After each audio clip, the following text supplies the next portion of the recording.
Finally I got my permanent residency of Australia. तो भी last week मेरे को मेल आ गया था and you are the permanent resident of Australia.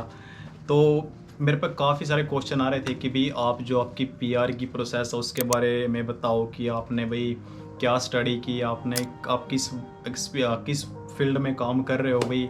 और भी क्वेश्चन पूछ रहे थे कि भाई मैंने इंडिया में क्या स्टडी की, मेरा कहाँ से हूँ मैं इंडिया में, और मैंने भाई कब ऑस्ट्रेलिया आया। तो भाई इस वीडियो में मैं पूरी अपनी स्टोरी है और अब मेरी जर्नी है वो शेयर करूँगा फ्रॉम बीइंग इंटरनेशनल स्टूडेंट से लेकर जो पीआर तक का सफ़र है भाई वो कैसा रहा। और इस बीच में भाई जो ऑस्ट्रेलिया का इमिग्रेशन सिस्टम है उसके अंदर क्या क्या चेंजेस आए।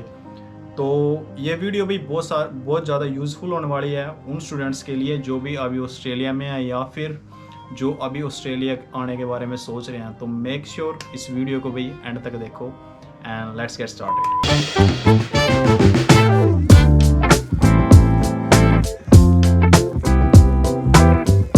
थोड़ा अपना बैकग्राउंड के बारे में बताता हूँ कि भी मैं इंडिया में कहाँ से हूँ और मैंने क्या स्टडी की। तो मैं इंडिया में भी हरियाणा से हूँ। हरियाणा में एक छोटा सा गांव है आऊँ साकरा, और जो मेरा डिस्ट्रिक्ट है वो है भाई कैथल। और जो मैंने इंडिया में स्टडी कंप्लीट करी भाई वो मैंने सिर्फ अपनी 12th कंप्लीट करी थी इन 2014, और उसी ईयर में मैं भी यहाँ पे ऑस्ट्रेलिया में आ गया था क्योंकि भी अपना क्लियर था क्योंकि भी आफ्टर 12th भी ऑस्ट्रेलिया ही जाना है, क्योंकि हर एक बंदे ने अपना लेवल पता हुआ भाई कि क्या लेवल है। तो अपना लेवल तो एवरेज था कि भी हम मना पता था यार कि मतलब कि जो आईआईटी एनआईटी वगैरह इंजीनियरिंग वगैरह में तो होना नहीं क्योंकि कंपटीशन काफ़ी था भाई। तो वो भाई अपना सीधा सा इंग्लिश में थोड़ा एवरेज था, ठीक था। तो भाई उसी ईयर में मैंने अपनी आइल्स कंप्लीट करी थी, आइल्स दी और भाई यहाँ पे ऑस्ट्रेलिया में आ गया था इन 2014 में। शुरू में भाई बहुत ज़्यादा टफ था, नवी कंट्री थी, नवे लोग थे, और सिर्फ 18 साल का था मैं जब यहाँ पे ऑस्ट्रेलिया में आया था, यहाँ पे पर्थ वेस्टर्न ऑस्ट्रेलिया में आया था इन 2014 में। तो काफ़ी टफ था भाई क्योंकि स्टेट्स के जो नाम हैं वो भी याद नहीं हो गए थे शुरू में, बहुत ज़्यादा टफ था। और भाई जैसे जो इंटरनेशनल स्टूडेंट्स की यार लाइफ है नहीं बहुत ज़्यादा टफ है भाई यहाँ पे ऑस्ट्रेलिया में भी या फिर और कंट्रीज़ में भी, क्योंकि यार जैसे अपनी स्टडी वगैरह भी करनी हुआ, ठीक है, उसमें काम भी करना हुआ, अपने लिविंग एक्सपेंसेस है वो भी निकालने हुआ, ठीक है, उसके बावजूद जैसे पीछे फैमिली बैक होम वहाँ भी सपोर्ट करने हुआ भाई। हम मोस्टली जो हम मामा जैसे कि हरियाणा पंजाब से या फिर और जैसी कंट्रीज़ थे, ठीक है, नॉर्थ साइड की कंट्रीज़ से भी, जैसे कि ठीक है, बेसिकली हमारा जो मेन मकसद है यहाँ पे आने का, ठीक है, वो यही हुआ भाई कि अपना एक अच्छा लाइफस्टाइल क्रिएट करा और भाई जो आपकी पीछे फैमिली बैक होम है, ठीक है, उनना भी सपोर्ट करा भाई। तो इस बीच में जो इंटरनेशनल स्टूडेंट्स की लाइफ है, ठीक है, वो बहुत ज़्यादा हार्ड है भाई। तो इसमें मैं हम ना डीमोटिवेट नहीं कर रहा, सिर्फ हम ना इस तरह अगर शेयर कर रहे हैं कि इंटरनेशनल स्टूडेंट्स की जो लाइफ है वो कैसी है। तो बैक टू टॉपिक। तो इन 2014 मैं यहाँ पे भी पर्थ वेस्टर्न ऑस्ट्रेलिया में आ गया था। तो जो मैंने स्टडी ली थी भी वो ली थी हॉस्पिटैलिटी मैनेजमेंट। तो इन 2017 में जैसे मेरी जो स्टडी है वो कंप्लीट हो गई थी, तो भाई मैंने जो पीआर है वो डालनी थी इन 2017। तो भाई 2017 के अंदर यहाँ पे एक मेजर चेंजेस आए इमिग्रेशन के अंदर। तो भाई सबसे पहले था जो इन 2017 इन्होंने भाई पर्थ को रीजनल एरिया से बाहर निकाल दिया था इन 2017, क्योंकि यहाँ पे भी जो गवर्नमेंट में थोड़े से चेंजेस आए थे। तो इस बीच इन्होंने जो पर्थ को रीजनल एरिया से बाहर निकाल दिया था। जो भी इंटरनेशनल स्टूडेंट्स आए होंगे जैसे कि 2015 में या 2016 में, उन्हें पता होगा भाई कि क्या क्या चेंजेस आए थे इन 2017 में इमिग्रेशन सिस्टम में। बहुत ज़्यादा चेंजेस करे थे भाई ना। जो अनदर चेंजेस था भाई वो था जैसे कि 457 वीज़ा। तो इन्होंने 2017 में क्या किया, उसको स्क्रैप ऑफ कर दिया और उसकी जगह एक नया वीज़ा लेके आए 482। उसमें भाई अगेन कंडीशन वगैरह इन्होंने ज़्यादा ऐड कर दी, ठीक है, उसमें थोड़ा सा ऐड कर दिया वो वीज़ा। और भी जैसे पहले जो पीआर डालने के लिए जो पॉइंट्स चाहिए होते थे वो 60 पॉइंट्स चाहिए होते थे, लेकिन उस बीच इन्होंने उसी ईयर में इन्होंने उसको बढ़ा दिया भाई, आपको एटलीस्ट 65 पॉइंट्स कर दिए इन्होंने कि भाई आपको एटलीस्ट 65 पॉइंट्स चाहिए अगर आपको भाई जो स्किल्ड वीज़ा वो डालना है, या फिर 189, 190 या फिर 491, तो आपको भी एटलीस्ट 65 पॉइंट अब वो चाहिए। तो बहुत ज़्यादा चेंजेस आए भाई इन 2017 में, बहुत ज़्यादा चेंजेस कर रखे थे इन्होंने।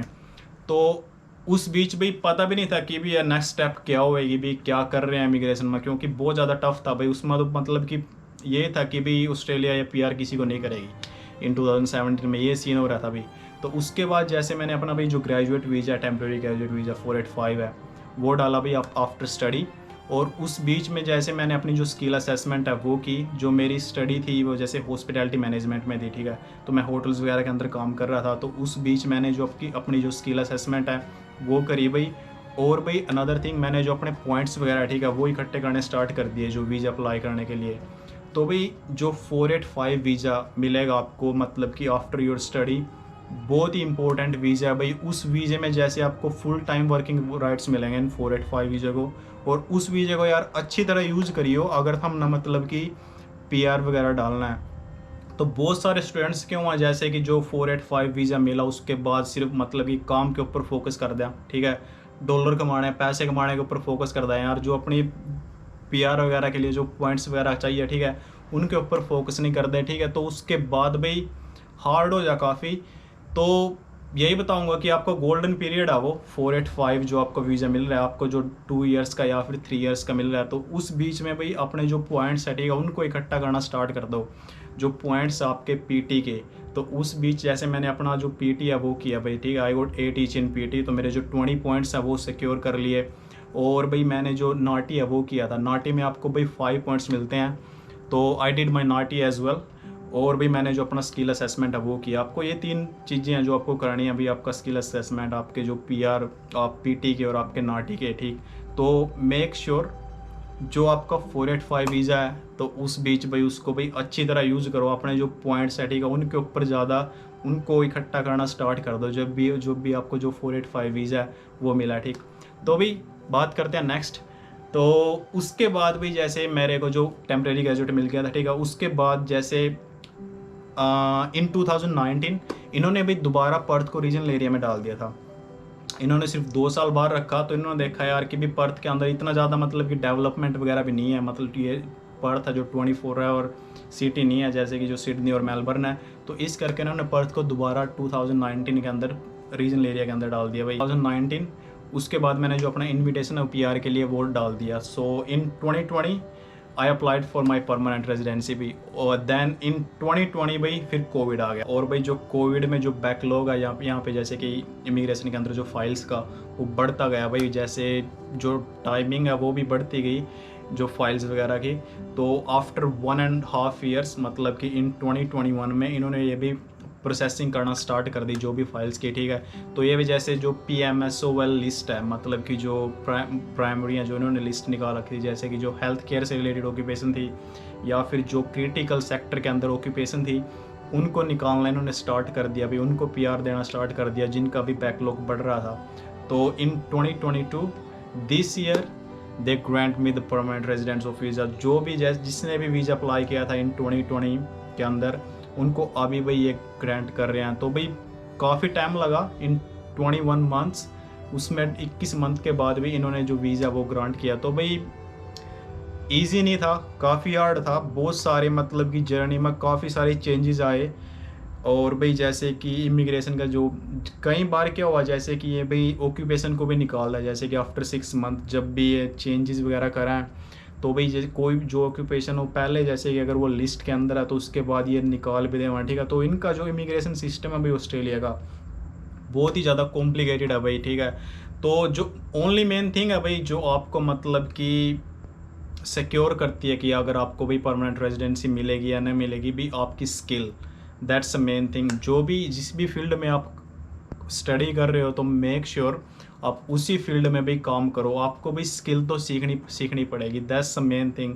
अगर आपके पास स्किल है नहीं भी तो आप ऑस्ट्रेलिया की जो परमानेंट रेजिडेंसी है आप इजीली गेन कर लोगे अगर आपके पास स्किल है। स्किल बहुत ही इंपॉर्टेंट है भाई, तो मेक श्योर आप जो जिस भी फील्ड में अगर आप काम कर रहे हो तो उसी फील्ड में भी आप जो अगर जिस भी फील्ड में अगर आपने स्टडी किया है तो मेक श्योर कि भी आप उसी फील्ड के अंदर भी काम करो। अगर भी जैसे अगर आपके पास पॉइंट वगैरह नहीं हो रहे हैं, ठीक है, अगर ये इनविटेशन वगैरह नहीं दे रहे, अगर ये जैसे नॉमिनेशन वगैरह की इनकी सीटें वगैरह पूरी होगी जैसे अभी हुई है यहाँ पे जैसे पर्थ के अंदर, तो अभी भी इनकी सीट्स हैं वो पूरी होगी। तो इस करके फॉर नेक्स्ट फाइनेंशियल ईयर तक ये कोई भी मतलब कि इन्विटेशन वगैरह नहीं दे रहे हैं, ठीक है, 4-5 मंथ्स तक, ठीक। तो इस बीच में अगर आपके पास जैसे स्किल है, आप किसी भी जैसे एम्प्लॉयर के अंदर के साथ काम कर रहे हो, अगर आप जैसे अकाउंटेंट वगैरह हो या फिर अगर आप इंजीनियरिंग वगैरह से रिलेटेड अगर आपने स्टडी किया या फिर अगर आपने भाई हॉस्पिटैलिटी में, अगर आप शेफ़ वगैरह हो, अगर आपको भाई काम आता है, अगर आप एम्प्लॉयर के साथ काम कर रहे हो और उसके साथ आपका भी ट्रस्ट वगैरह बिल्डअप हो रहा है, ठीक है, तो आप वहाँ से भी आपका जो 482 वीज़ा है, ठीक है, आप जो आप वर्क वीज़ा वो अप्लाई कर सको। और उसके बाद भी जो आप 186 है जो डायरेक्ट एंट्री, आप वहाँ से भी पीआर अप्लाई कर सको, ठीक है। तो पीआर अप्लाई करने का सिर्फ एक ही रास्ता नहीं है अभी कि आपको भाई स्किल्ड वीज़े से जाना है, ठीक है। आप एम्प्लॉयर के साथ से भी आप पीआर अप्लाई कर सकते हो, ठीक है। आपको अगर आपने जैसे आपके इंग्लिश वगैरह में मार्क्स, अगर आपके इंग्लिश वगैरह में जैसे कि बैंड वगैरह नहीं आ रहा है टीच, ठीक है, अगर आपने और भी जैसे नाटी वगैरह नहीं हो रहे, आपके पॉइंट्स वगैरह वो पूरे नहीं हो रहे, तो मेक श्योर कि आप जो स्किल है, ठीक है, उसके ऊपर फोकस कर दो। आपने जो स्टडी किया उससे रिलेटेड स्किल में, ठीक है, जिस भी एम्प्लॉयर के साथ आप काम कर रहे हो वहाँ पे जैसे भी जो ट्रस्ट बिल्डअप करना वो स्टार्ट कर दो, ठीक है। तो अगर वो कल को आपको स्पॉन्सर कर सके, और जैसे अगर आपने 485 वीज़ा वो वहाँ से अप्लाई कर सको, और उसके बाद अगर 3 साल आप कर रहे हो उस एम्प्लॉयर के साथ काम, उसके बाद भी जो आप 186 मतलब कि जो पीआर वीज़ा है वो एम्प्लॉयर के साथ कर सको। तो इसमें आपको भी इन्विटेशन वगैरह की, नॉमिनेशन वगैरह की, इस चीज़ की आपको कोई टेंशन नहीं होगी अगर आपके पास स्किल है और आप एम्प्लॉयर के साथ काम कर रहे हो।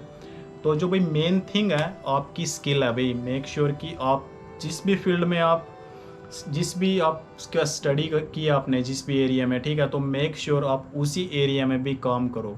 That's the main thing. तो यहीं पे प्रॉब्लम हो भाई, बहुत सारे जैसे स्टूडेंट्स वगैरह हैं वो अकाउंटिंग वगैरह की स्टडी कर लें, ठीक, उससे रिलेटेड फील्ड में काम कर देनी, स्किल पर मतलब कि फोकस कर देनी, काम कर रहे हैं जैसे कि अगर जैसे हॉस्पिटैलिटी इंडस्ट्री में काम कर रहे हैं या फिर जैसे कि टैक्सी और ऊबर चला रहे भाई, तो उसके बाद यार टफ हो जाए बहुत ज़्यादा, क्योंकि उसके बाद ऑप्शन ही रहता भाई कुछ।